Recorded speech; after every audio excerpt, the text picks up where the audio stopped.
Mga master, kanina po no 4:14 PM sa isa pong article ng Philippine News Agency. Isa po itong government agency, so legit po ito no. Ayon po sa article na ito ay under study pa ni President Bongbong Marcos ang request ni Department of Health Secretary Herbosa na isuspende muna itong premium hike ng PhilHealth. Ito po yung pagtaas from 4% to 5% ngayong 2024. No, ito pong si Secretary Herbosa ay secretary ng Department of Health. No, sumulat po siya doon kay Pangulong Marcos requesting na isuspend muna ang pagtaas ng contribution sa PhilHealth. Ito naman po ay pwede, no? Kasi si President Marcos may kapangyarihan siya na maglabas ng suspension for the implementation of the increase.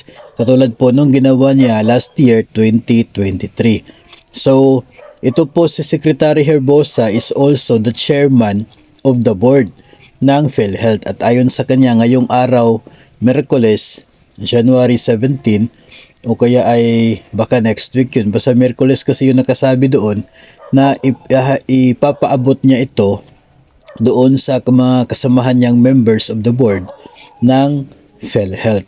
No? So, sana po ay katulad nung last year, maglabas din ng suspension order si Pangulong Marcos. Yun po yan po ang ating aabangan sa mga susunod na araw, mga master.